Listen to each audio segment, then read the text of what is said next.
at the point I actually stopped DJing, I just wanted to take a break. Be sure to tune in for the second episode of the Revealed podcast with a very, very special guest, the label man, the boss man, Robert Van de Korper, better known as Hardwell.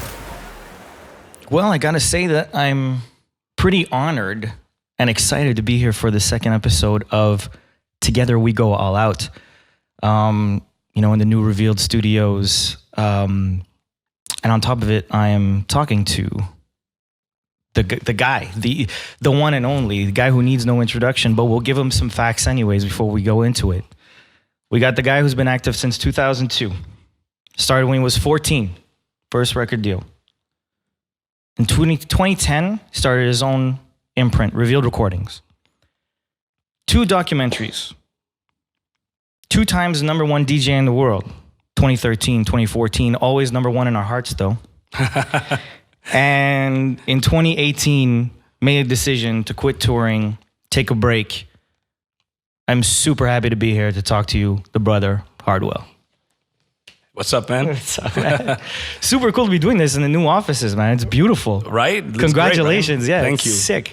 Really happy. New step forward in the future of Revealed. Man, I took the tour before and just the new studios are amazing. Right? Yeah, it's just like, it feels like a real record label. Like I'm like honestly really happy that we all did this, and it's a really, a great step forward into the future. The team is amazing. It looks absolutely incredible, and everybody just seems like a happy and fun place to come work and stuff. So yeah, congratulations. Thank you, man.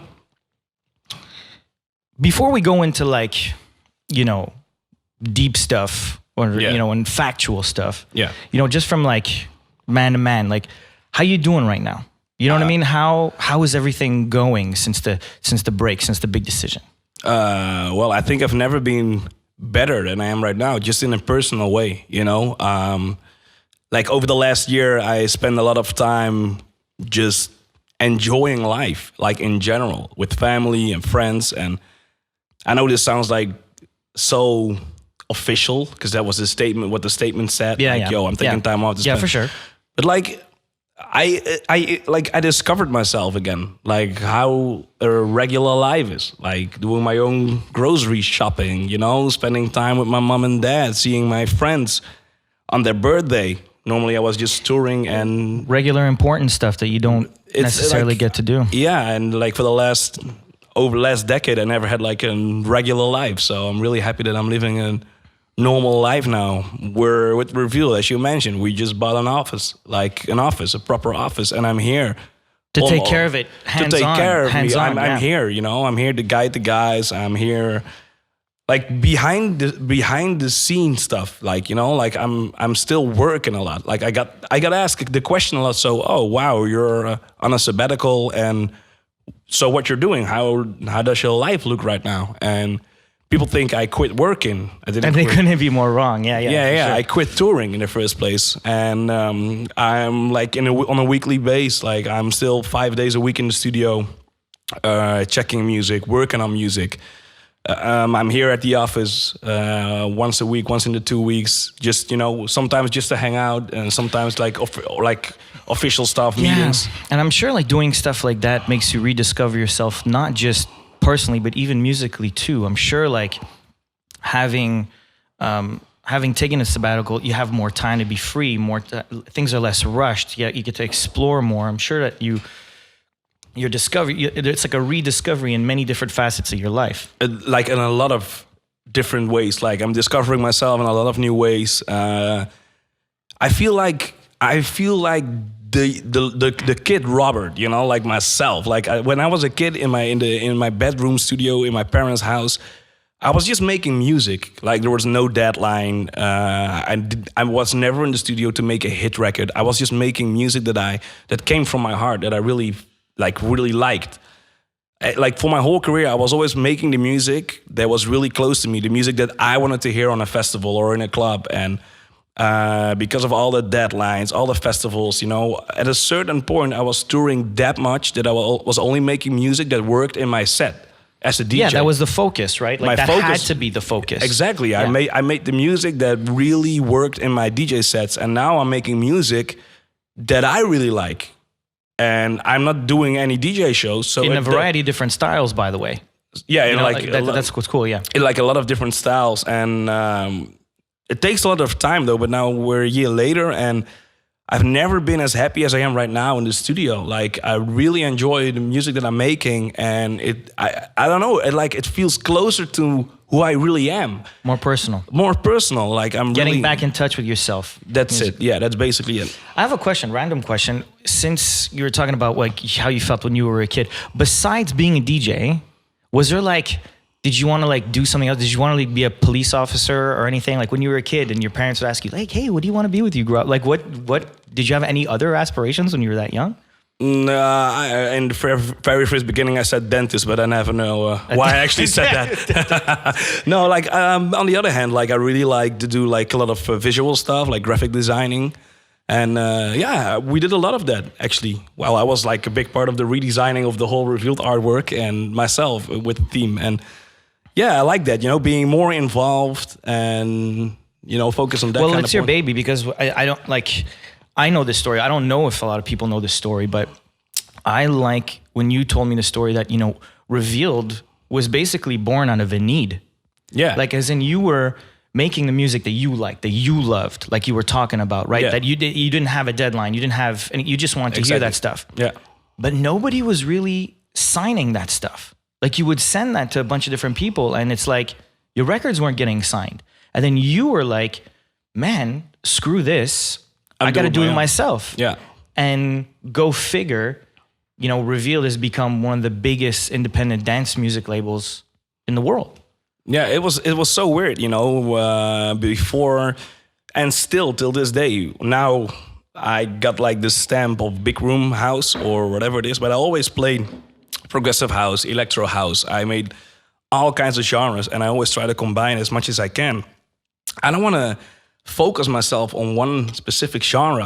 I just believe in really good music, and music in especially for me as a DJ, I love dance music. I love everything. I love dubstep, I love deep house, I love hardstyle, everything. And to use different kind of genres, that's always what I was experimenting with. And before Revealed started, there was no label that open-minded to, in the beginning. Now, like if we take the current big room house sound, 10 years ago, people called me trance. That was trance music. That's true. It was trance music. Yeah, you're right. There were big chords, a big breakdown, and a heavy drop, which is trance music but slower. That's basically how they described me back then. And I can tell by the awards that I won throughout the year, from like best breakthrough artist to best electro house DJ, best pop artist, best electro house, progressive, big room. Like there's no... There was no genre. There was no genre. They didn't know where to put you. Yeah. But so it shows, and at the end of the day, it's like, I feel you because dance music is dance music. Reggaeton to me is dance music. Dance music to me is anything you can dance to. Exactly. That's basically it. And it shows in, it shows in your production, it shows in your evolution through the years. And speaking of the birth of Revealed, how did like the first release come about? Like what did you say, okay, this is the one I'm putting out on my own. Like I have to do this by myself. Well, there was a lot of music laying around. You know what? I'm going to add another answer to your question. Please do. The name Reveal was very simple. It came about, I was on vacation, I was on the beach, a little drunk with a couple of friends. As usual. It happened often. And we were standing there, and as you mentioned, no record label was interested in my music. And one of my friends said, yo, it's time to reveal the world who Hardwell is. And that was the quote, like, reveal. It's time getting revealed. Yeah, that's how the name Revealed came about. And, well, yeah, at that point, I was just working on different kind of stuff. And I had one record laying around with my friend Dan. Back then, Funkadelic, now known as Danik. Danik, yeah. And that was actually it started as a bootleg of a Defected song, Bad Habit. I don't know if you know. I got a bad habit, baby. Yeah. Baby, it's you. Of course, I know my Defected. Yeah.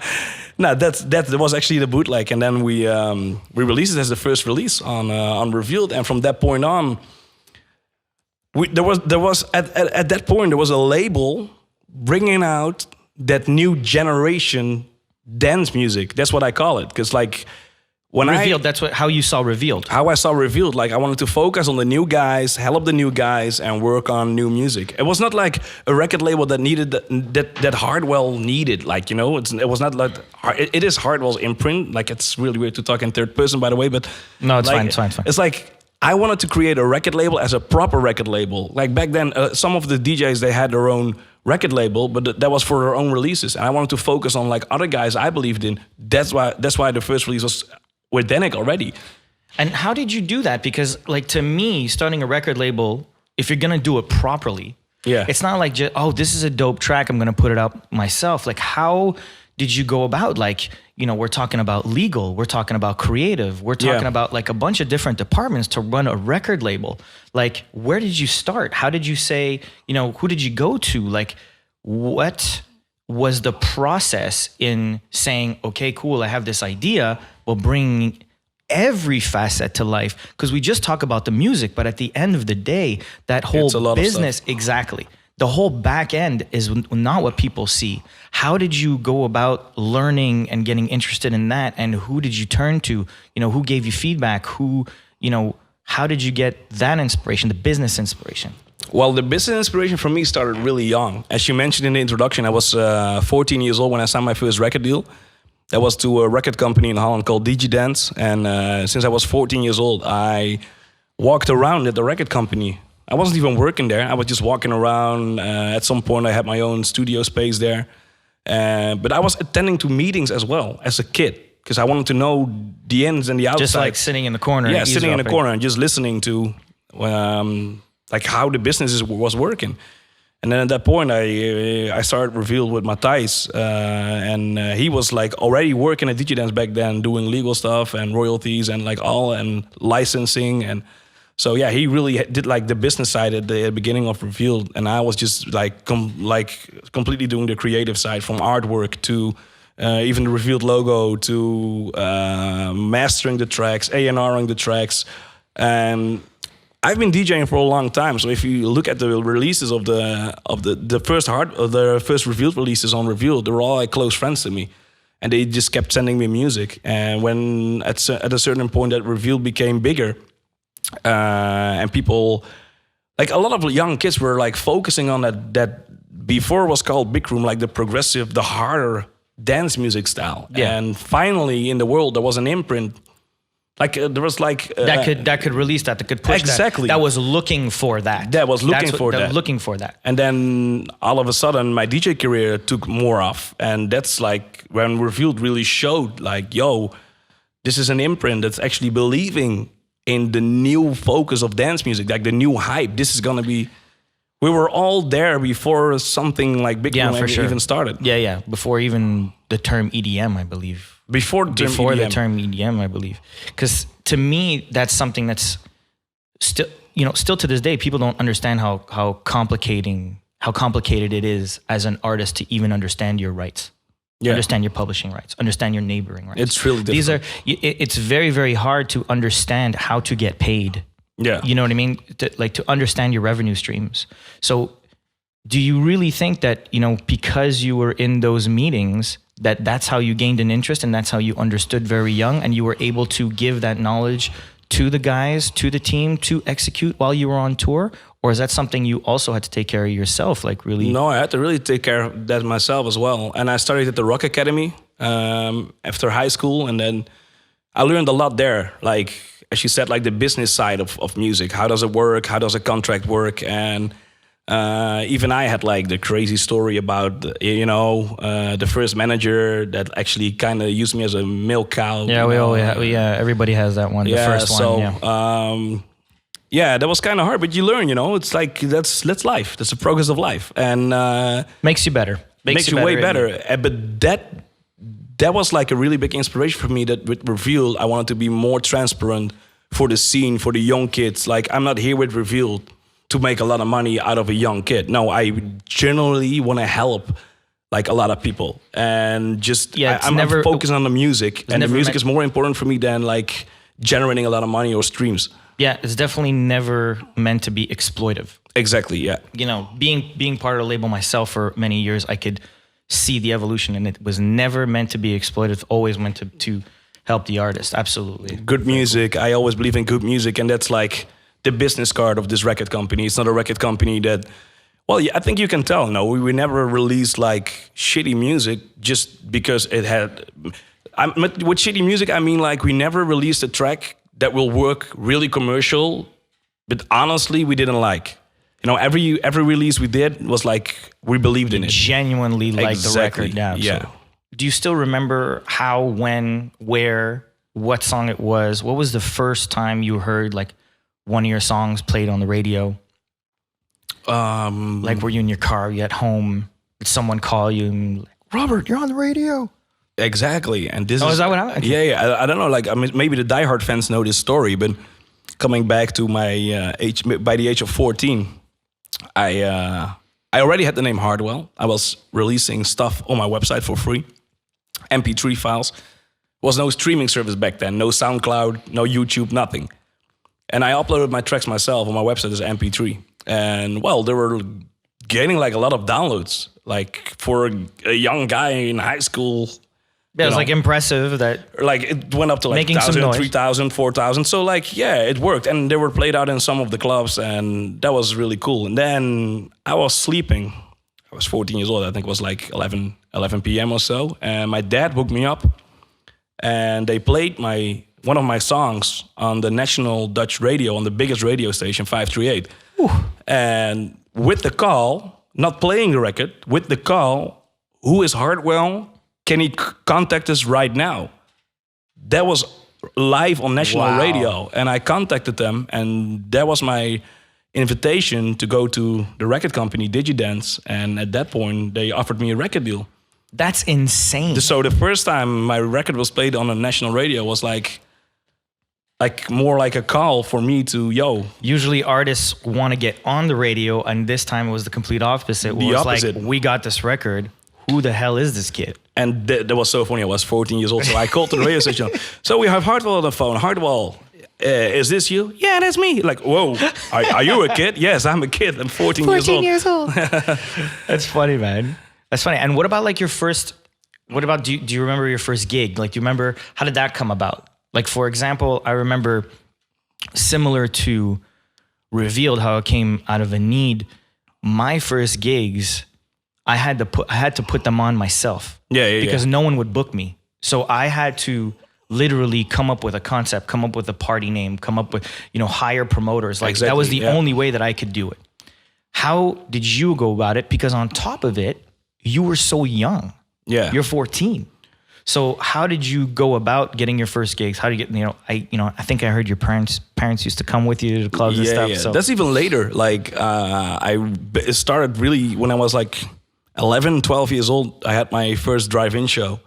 I was just playing the birthday parties of all my friends. Then from that point, it was just mouth on mouth, like how you say? Word of mouth. Word of mouth. Word of mouth. And we just started playing weddings, and we had a proper dancing school in Breda. Like just Latin music, and that's where I DJ'd on the Saturdays. At a dance school. At a dance school, so I played like salsa, samba, and that kind of music. That must have helped you too. Yeah. Because that's something that I see to this day is guys that know how to play or have played multiple styles of music are better DJs even on the big stages. Yeah, well, I used to play like everything from weddings to like proper hip hop parties with only hip hop, R&B music. And I DJ'd later on. I DJ'd at the age of 14. I DJ'd at a small bar in Breda, well known, Café Jansen. I started there, just like the Friday night shifts. And at that point, when I started DJing there, I got my first record deal.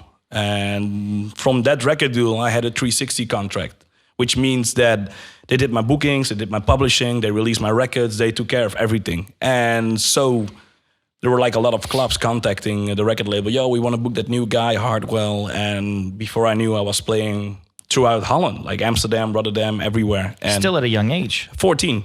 So how did you get around that? Like, is that how it works in Holland? Like being a guy from North America, are you allowed to go to a club at No. 14 years old, 15 years old? Okay. So how were you able to pull that off? My mom and dad joined me for every single show, and they drove me every single show from the age of 14 till I was 18. And I think between the age of 16, 17, 18, I did around like 100, 150, 200 gigs a year. So that was a lot. And the moment I turned 18, I was driving myself with friends, just in the car. And I don't even know if a lot of people realize this nowadays. Like, I got so much DJ experience. I did over 1,500 gigs inside of Holland before I went abroad.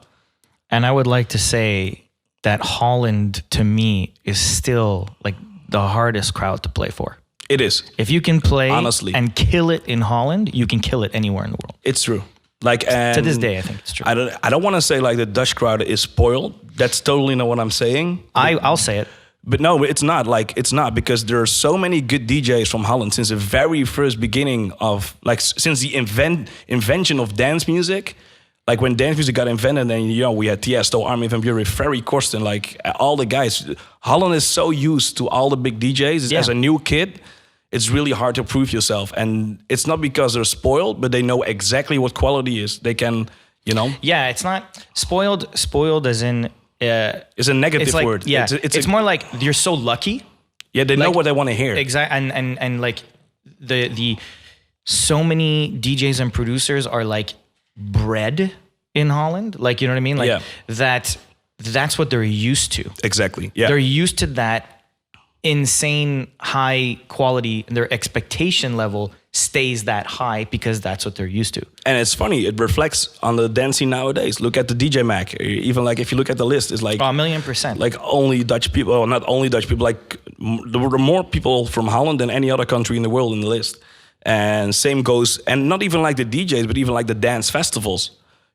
Before any big festival in the world, in Holland, we had like the biggest and craziest parties. ID&T was throwing Thunderdome back then, which was like the first, the first festival, basically. Dance music festival. Dance music festival, yeah. Huge. You're 18, you've got past like, your parents having to take you to the club. to the clubs, right? And now you're with, for lack of a better word, you're blowing up, right? You're starting to blow up. When was like the first time that you realized like, oh shit, like I'm starting to be known, like I'm borderline famous? Like when, like, was there like, did someone famous want to meet you instead of you want to meet? Like, what was the first time that you were like, this is getting bigger than, not necessarily expected, because you always wanted it for yourself, but like, like being well known, that was definitely after I became #1 DJ in the world because of all the media attention. But the attention that I really loved, like somebody wants to meet you, that was my big inspiration. I got an email from Tiesto, and he's from Breda as well, the city where I'm born and raised. Yeah. And let me think back. This was 10 years ago. So I was like 21. And he emailed me that he really loved my records. But he was one of the reasons why I started in the first place being a DJ. Like, he's always been a big inspiration for me till this day. And he emailed me that he loved my records. He heard my records somewhere, and he was really keen on hearing the new stuff I've been working on. So we emailed back and forth. He started playing all the new stuff I was making, and then he invited me to come and play with him in Ibiza. And at that age of 21, I've never been in Ibiza. So yeah, that was like a really a changing point in my career. And after the meeting in Ibiza, that was the first time I met him. We really connected. We went in the studio together. We made the track 076. And from that point on, he asked me to come with him and open up for him on his tour in America, North America, and in Canada. And I remember that. Yeah, and at that point, that was the first time I was playing outside of Holland, like not outside of Holland, but like in America for like a really big crowd. I played in America before and in Canada, but like small shows. Yeah, smaller shows. But not like ice stadium, like 20, 30, 40,000 people. And at that point, yeah, because he hired you to open like every single one of his gigs. Yeah. So if he was booked on a festival, Hardwell was there. I was there. Perform. Yeah. And that was a point in my career, like an eye-opening point in my career. It was like, yo, the music I've been working on is actually working. It's resonating. It's resonating. Like the people are reacting to the stuff I'm making. And that tour, I think I went away from home for like a month and a half, which is like by far like the longest time I ever spent from home, like on tour. And on tour, I mean like DJing every single day, like a month and a half, 2 months in a row. And being able to test your records every single night for such a big crowd, it's like the biggest inspiration you can get. Yeah. Yeah, it's like the best test. It's the best test. Yeah. And like during that tour, I made, we had 076, like, then I made Encoded on the tour. I played Encoded a lot. And you can tell, after that tour, I went back in the studio, and by the end of the year, this tour was like in the beginning of 2000 and, if I'm not mistaken, I think 12. And by the end of the year, I made Spaceman and Apollo in like, I don't know, like in maybe a month difference. That was like I had so much inspiration back then. Really, eh? Man, I remember, Spaceman had such an impact on the dance music community. Like nothing like it had ever sounded like it. It was just so genre changing, man. You know? I still don't know till this day why. Like, yo, I understand. Oh, come on. No, I understand the concept of Spaceman. It's so good. And it's like, there was nothing like it. Like, it's undeniable. Maybe you feel that way because you made it. No, I'm trying to say that, like, I never went into the studio with the thought of making something next level, something that was working, like something different. It came naturally. Like it all of a sudden was there. Most special records do though. Yo, Spaceman from beginning till end, without some of the drums, was done in 20 minutes. Like 20 minutes, it was done. Like the melody and the chords came like that, like just a finger snap. Incredible. That record still to this day, as soon as you hear like just the like, dunk, dunk, dunk, dunk, dunk, like. Like you know it's coming, and you're like, oh yeah, I can't believe it, you know? Yeah, that record was definitely a game changer for me. That was like the song that really resonated for me in especially North America. So man, I remember like everyone, guys like Calvin Harris were starting their set with Spaceman. Like not with his own record, like he was starting with Spaceman. Yeah. Like on that tip of like first like or important times, like. If you look at like the past decade, you know what? Let's do it in two parts because I'm very interested in this. What are like, let's say, the top 3 things as Hardwell, that like have, been important to you, like our highlights or things that have like really marked you in the past decade, and what are the 3 things that have also been important to you that you see in the past decade, but for Revealed? Before Revealed? Like, no, not before. Also for Revealed. Like, what are the top 3 highlights, let's say, for Revealed in the past decade, and what are the top 3, let's say, highlights in your career, your personal career? Let's start with you personally. Personally, it's fair to say, like, the first time I became number 1 DJ in the world, that was like as a little kid. Yeah. It wasn't as necessarily for me that I wanted to become the best DJ in the world or like the most popular DJ. It was for me like Tiesto was my biggest inspiration, and he was known for being the top dog. And I just wanted to like step in, like follow his footprints. Yeah. Which meant becoming the number 1 DJ, and that's something I just wanted to achieve for myself, not necessarily being named the best DJ or like just. But that's how it became, like the way to dictate the number 1 DJ in the world at that time was that. Yeah. So that's something you had to accomplish. Okay. Yeah. So I accomplished that, and even before that, Second thing where I'm really proud of is that we did our own I Am Hardwell World Tour. Even till this day, like DJs play festivals, DJs do like big tours, but they play clubs.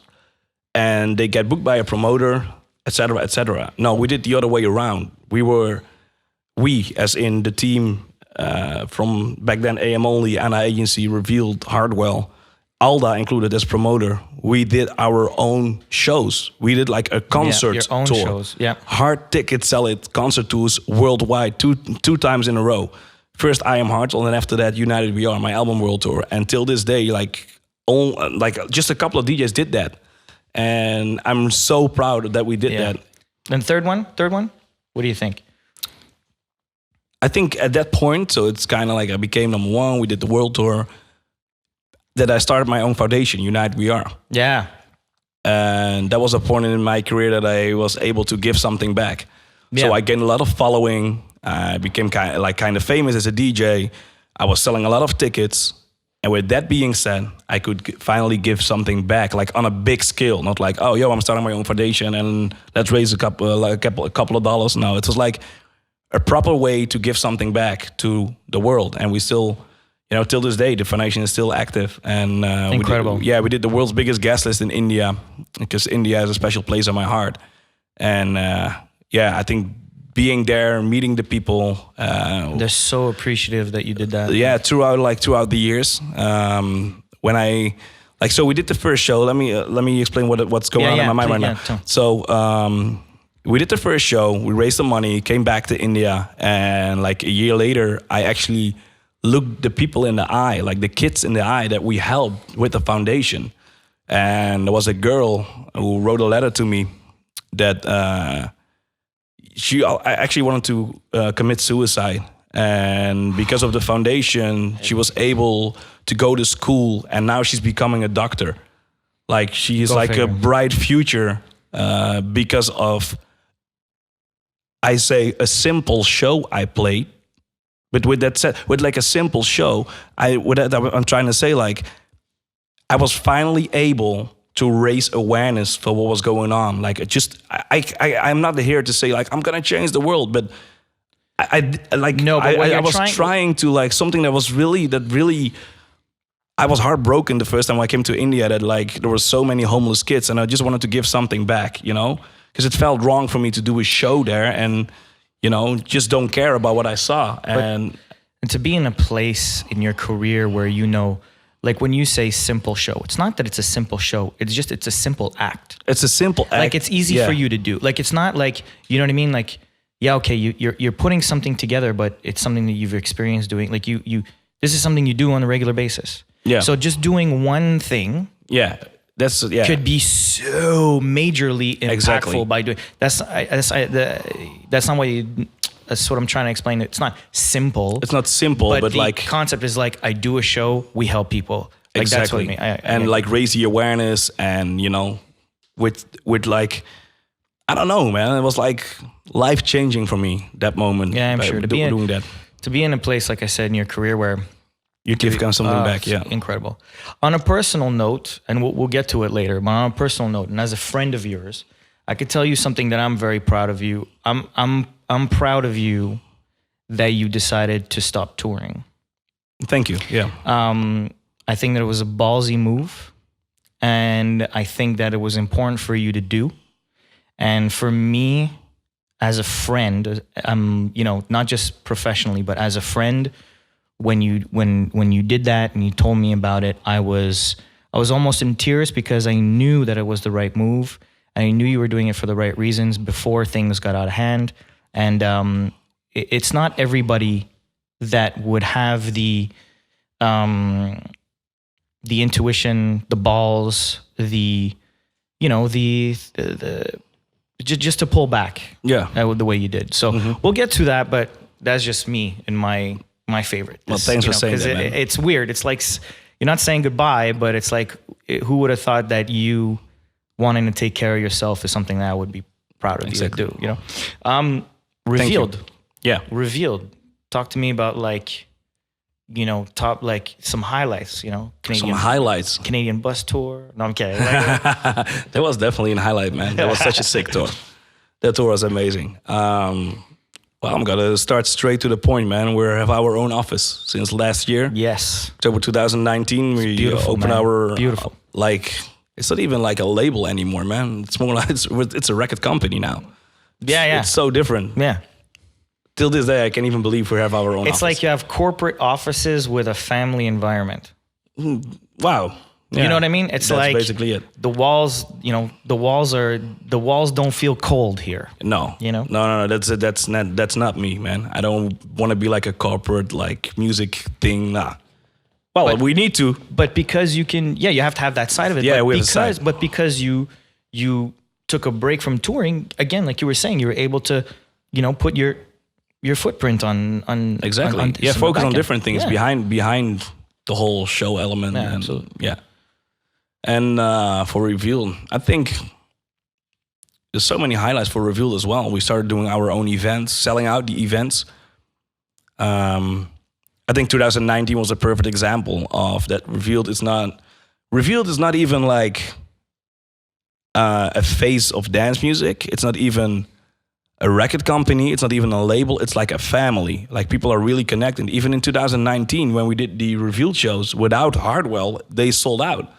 There's people who like dance music in general, like what Revealed is doing. Loyal to the sound, Like, they're not just to the loyal, sound. not just loyal to Hardwell, loyal to the sound. Yeah, and that's what I'm really proud of. Definitely for me, a second highlight that like it's like always so, like every artist like, oh, I want to thank my fans. Of course, I want to thank my fans. I mean, it's like my second family. I always said that. But even with Revealed, like they're so focused, like so dedicated to Revealed that I couldn't be even more proud. Like this is my baby. Revealed is my baby, and I know what it means to you too, because like you were talking about, labels like Defected yeah, that had their own sound, had their own imprint that you used to play, used to love, and Yeah, now big inspiration, man. And now you're in the position where it's like, we're like, oh, I went to Ibiza the first time.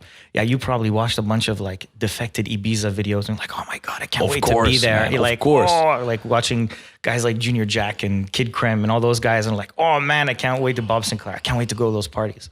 And now you have done it yourself, but in the more big room. Progressive sound, Well, dance music is dance music, man. yeah. And dance music is really hard to, like, what people don't understand is that dance music, and this is where it went wrong for a lot of commercial dance music records, there is no way to market a dance music song. Like, dance music is a subculture, still is. Like, a big record, a big dance music record starts in the club, never on the radio. It starts in a club Always. by DJs playing it out. Yeah. And you're not able to market that. Like a DJ has to decide if he's gonna play your record, yes or no. And if a lot of DJs are playing it, that's how you like approach the ravers. And within the whole big rave scene, there are a couple of guys that like, tell their friends, and before the record is big. And I like that. That's who I am. That's what I like the most, I'm trying to say that like there are so many people think that dance music is sometimes like a formula, like how they, what I'm trying to say? Formula, yeah. Yeah, like yeah. they, they're like, okay, they're gonna go. They sit in front of their screen and like, I'm gonna make this type of track, and then they build it within a formula. Exactly. Of that type of track. And with that being said, that's why I'm so proud and call Revealed more of a family than a record company. As a label, because we're a label, I think our biggest job is to, take care of the family. And we do that with music, we do it with podcasts, we do that with signing new artists, helping new artists. And I think that's the most important thing that we need to do, take care of the family. Yeah, speaking of, always being on the hunt for, for new talent, in the past couple of years, the community, Revealed community has been an important and integral part of the label discovering new artists. Yeah. And now you guys are moving forward again with Revealed Radar. Yeah. What can we expect with Revealed Radar? What's going to be the difference? How are we evolving? Well, it started on the community, We started our own community, which I'm really proud of. Like a lot of new guys are just, on the community, talking to each other, like focusing on new music, uploading the music. I actually included it in Hardwell as well since I think almost a year and a half, 2 years ago, like the top 3 of best community releases. Yeah. And now with Revealed Radar, we're even focusing more. It's like it's a different label. Like the radar thing is easy to explain, right? You're on my radar. So Of course. we're able to release even more music. It's not about like releasing more music, but we have a bigger team now, and we actually have the time to A&R more, A&R the young kids more, and I think it's a bright step forward. People actually are able to, like, new guys are able to release through the radar thing, and then just build they make progress, and the big goal for them is, I guess, to release on the Revealed main label one day. Yeah. And we keep like the main focus on that label. And well, obviously we release a lot of guys on Gemstone as well. And just, it's really fun to work in the music business as a record company and focus on new guys, new music styles, and be a little broad, a little more open-minded than just one genre. And I think even with Revealed Radar, we're able to release different kinds of sounds within dance music. Speaking of because I debate this all the time with people. Yeah. Like, where do you think, talking about the future, new artists, where do you think the future of dance music is going? Like, for example, everybody say, 4 years ago, people were like, oh, Big Room is dead. Big Room is, and man, that shit's still alive and well. Like, where do you think the music itself is going? Not the industry, but the music itself. Where do you think it's going in the next 5 years? I think dance music in general, it's, the Big Room sound became so big and so well known that obviously it's not dying. It's just like things are switching up all the time. Like it's the same thing as I could say in an interview, dubstep is dead. It hasn't been as big as since Skrillex did it, like with a weekly release. No, it's just like things are changing up. That's life. And everything is changing, constantly changing. There are two things. Like from a producer point of view, it's never been as interesting as it is right now because people are really open-minded. And if you look at lineups worldwide, even like on main stages, it's so widely programmed. It's like guys that play techno. It's way broader than it's ever been before, which means that people are more open-minded. If you look back at my old interviews, I kept saying this for years and years. It's not about one genre. Dance music is about, as you said, if it's danceable, it's danceable. I agree. And I think that's where we're heading right now. There's nobody like in an let's pick the easy thing. Let's pick a Tomorrowland crowd. I think 20% of the people also like reggaeton. Like 20% of the people like deep house. 20% of the people are there to just trap dance music, or like trap, dubstep, rave, like bass house. But they're all standing there in front of one stage. And I think dance music is so widely accepted right now with so many specific different genres. Nothing is dying. Nothing is getting bigger. There have always been hypes, even in pop music. Yeah. The Backstreet Boys sounded different than Ariana Grande these days. Both are pop music. See, things are changing. That's life. I mean, dude, J Balvin booked at Tomorrowland. See? It's a dope show. You know what I mean? It's not a DJ. So I think like music is more widely accepted than it's ever been. So for the future of dance music, I think it's fair to say that like there are more different genres combined in one style. As a producer, I'm looking for new stuff, like coming up with new sounds, gaining inspiration, not only for like another dance music record, but like just music in general. Like just be open-minded, try something different and try to, make it work for you. Yeah. Let's talk about that actually. Make it work for you. Yeah. Okay, so I'm going to assume that, because you have a bit more time on your hands, you are kind of reinventing yourself musically. What's Hardwell's dance music future? You know what I mean? Like, where do you think you're going with your productions? Where do you think you're going with your sound? Are you still trying to figure that out? Do you have a clear path? Is it something you don't want to talk about? No, I definitely want to talk about it. Like, I'm definitely trying to reinvent myself. Well, that's basically one of the reasons why I took more time off, Like, as a producer, I always was like really open-minded for different genres. Like if you look back at my releases, I've release so many different kind of tracks, even within dance music, not even like the pop stuff, but like so different kind of genres in dance music, from bleepy Dutch house to big room to more trendy. Even I think my first album, United We Are, was kind of a reflection of that, but like a different kind of genre within dance music. Yeah, absolutely, that's true. And right now in the studio, I'm just really focusing on the music that really keeps me going personally, not even like as Hardwell. That's gonna be like my outlet. If I ever decide to release all the stuff I'm working on right now, Hardwell is gonna be my outlet and the way I'm gonna present it to the world. For now, I'm just making as opposed to you having a purpose to do it. Exactly. Okay, like I'm like the music I'm making right now, I'm not thinking about like, oh, if I release this record, then like I need a visual show like that. No, I'm not thinking like that. I'm just making the music that personally I want to hear on a festival. And its purest form. In the purest form. Most honest, purest. There's no back end thought. And it is all about the music, not about a show, not about a deadline. Nothing. No, and what I mentioned like in the beginning of this interview, I made a lot of records that I needed to work in my DJ sets. But since I'm not DJing right now, I'm making the music that comes straight out of my heart, and that I want to, like, I want to hear the songs I'm making right now. I want to hear them on a big stage. Like, I want to hear them, and it's not like a specific genre I'm making. I just want to. This is my interpretation of what dance music should sound like. Without even saying something like, this is what's missing in dance music. No, it's literally like, blah. Like, it's literally like just emotion from... It's emotion, something that like... I've seen so many different stages, so many different arena festivals, everything. And I think at this point in my life, I just used that knowledge that I have to... not even the knowledge, because now it's gonna sound wrong that I'm working on a formula. No, it's just like the opposite. Like everything I'm doing right now is just a feeling. It's a feeling.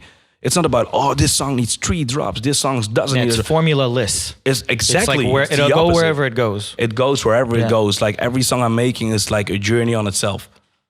Which is what it used to be. You know what I mean? Used to be like that. Back in the day, it used to be like that. People used to pride themselves on making 12-minute songs that took you on a journey. That's the best. That's the best. Just being in the studio, and the only thing I want to do right now in the studio is capture a feeling, an emotion, a feeling, and not like, oh, this is gonna work on a stage or this is not gonna work. No, it's not about if it's gonna work. It's not about how hard the drop hits. It's a feeling, and like almost forgetting the technical part. There is no technical part. It's just, how does it feel, man? Music is art. There's never been a technical part about art. There is no technical part in art. Art is a feeling. Because if I show like a crazy art piece to you and ask you, what do you feel something completely different than I feel. Or even describe it. You describe something different than... even what it's worth. Exactly. You know, even the value, it's only how you interpret that value of that particular piece, for example. Let me say this, I wasn't able to make the music that I'm making right now if I was still on tour. Because I was like, I don't want to say I was that tired, but like I was focused on my DJ set. That was my main focus. Yeah, you had to kill it. Yeah, and I made the music that worked for me in my DJ sets. And at this point, I'm just me being myself, super relaxed, trying to translate the feeling, the emotion I have inside of me into a dance music song that I want to hear. And what the music that I like. Yeah. And that's what I'm doing right now. And without feeling expectation. There's no expectation. Of the crowd, like, oh, they expect me to do this. There's none of that anymore. No. Speaking of feeling, though, I want to talk about this. I'm sure a lot of people do. How are you feeling? What made you want to take a break? What was, how was it boiling up? When did you decide? I know you're very close with Tim. Did that freak you out? Like, what are the steps that you took and you saw in yourself? You're like, man, I gotta pull away. Was it also that you knew were you listening to your body because you knew that you did this previously when you were younger? Like you had a burnout, you didn't want to get there. What were the steps for you to say, Rob, you gotta calm down. You gotta take care of you now. Well, definitely that Tim had a big influence in this, but not in a way that like I was not deadly tired. I could have go on for years, like with the same schedule. Like I wasn't deadly tired or something. At the point I released, when the press article got released that I took a sabbatical, I was taking a sabbatical. People were like, "Oh, is he sick? What's going on?" Like, no, nothing of that happened. Like I wasn't burned out, nothing. I was tired of what every DJ is tired after the summer tour. Like with regular stuff. As jet I said, lag. like I could have gone on for like another 10 years with the same schedule. That was not the thing. There were like a couple of things. Like inside of me, there was like, as I just mentioned in the previous conversation, like there was a certain feeling that I wanted to work on something new, like not new, but like there was so much inspiration inside of me that I couldn't express. You couldn't express at the time. Exactly. Okay. And that really worked the wrong way inside of me. That was boiling up, and I wasn't relaxed anymore. You know, I wanted to focus on my music instead of my DJ career. And at the point I actually stopped DJing, I just wanted to take a break. Like no studio, and I haven't done it actually for almost a year. Like I haven't been in the studio. I just finished up a couple of songs that were already laying around. And you know, when Tim died, for me, that was like kind of an eye opener. Like, yo, life is something like it's so.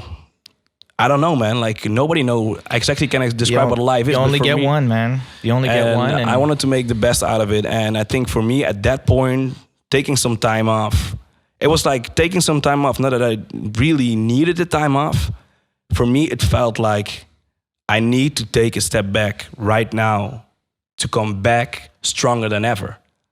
Sometimes you need to step back to move 2 steps forwards, right? Of course, like, absolutely. No, that's exactly, of course. That was like the purpose of taking a break. That was the exact purpose of taking a break. It was not like, yo, I'm deadly tired, I'm sick of this, I never want to do this again. No.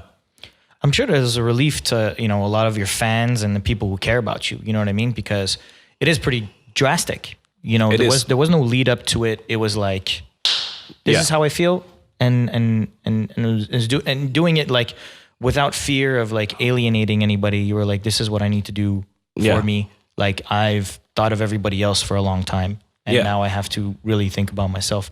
But it must be a relief. You know, it must be a relief for the fans to know like you're good.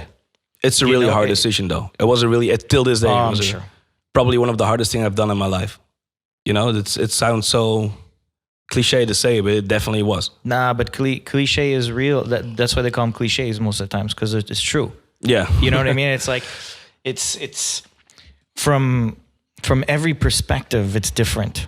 You know, understanding everything, you know, from the fans to your team. Yeah. You know, at the end of the day, you know, the business is feeding a lot of families. Yeah. You know, you stop that, you know, things happen. Like these are all these things that you have to think of. So I'm sure it wasn't easy, but I'm sure it was also a relief to the fans and everybody to know that like it really came from not like a ill perspective or like an unhealthy perspective, you know? No, it was, I needed that me time to, you know, discover myself again. And, you know, the funny thing is I want to talk about this as well. Like it's weird that the fans, for some reason, the dance music fans always expect DJs to always be touring. Like, that's weird because no pop artist does this. None. Like Justin Bieber just released his new single, Yummy, after, 3-4 years after his last tour. That's normal. But when a DJ takes a break longer than 2 months, it's weird. Like people are like, yo, why is he not on the festival? Why is he not releasing any music? So that's weird, you know, like the pressure they put on DJs, it's not normal, man. Yeah, like a bunch of different ways. It's out of this world. And a bunch of different, even like production wise, you know what I mean? It's like pop artists, it's like they use writers, they use producers, they use the best in the business. There's a reason why there's like 20 people on a Beyonce record. Yeah. But in dance music, the DJ world, it's me, myself, and oh my God, most of the time. It's like yeah. But I'm glad that you're feeling good, man. And what do you think you know? I mean, man, I don't want to ask this question. I was going to ask you when. When? But I don't want to know when, man. The honest answer is I don't know. That's the honest answer. I don't even, like, in thinking about it, like, I don't want to know when. What's more important is that when you do it, I know you're going to be just as smart as when you took time off, and you're going to come back with more impact, and you're going to time it properly. So I don't want to ask when. I don't want to put that pressure on you. I'm working on like a lot of music right now, and I'm getting more satisfied every single day when I come back to the studio. Like I'm not aiming for a certain direction. I'm just like honestly really happy with the music that I'm making right now, and it's getting better every day. I'm getting more satisfied every single day, and I'm getting more satisfaction out of it every single day. So at a certain point when I have like, I don't know, a couple of songs laying around, like whatever, 20, 30 songs laying around, and I have that feeling, because that's the feeling as a DJ that everybody like. And I said this phrase a lot in interviews, like I want to get that butterflies in my stomach before I get on stage, but I want to get them right now in the studio. So I finish up, let's say, a comeback album or whatever you want to call it later on, and have the butterflies in my stomach in the studio, like, oh, I can't wait. Yeah. Oh, I can't wait to play this right now. Oh my God, yeah. And that's like, it's a natural feeling. And the moment I get that feeling, like that I don't know, man, that crazy excitement, I will be back right away. I'm super happy we did this, man. Like, this is really cool. I think it's dope that I will happen to be here to be able to do this together. Yeah. You know what I mean? And I got to visit the studios, and it's beautiful here, man. Congratulations again. Thank you, brother. And thanks for letting me be a part of episode 2. Thank you, brother. Thanks for doing it. Yeah, man, of course.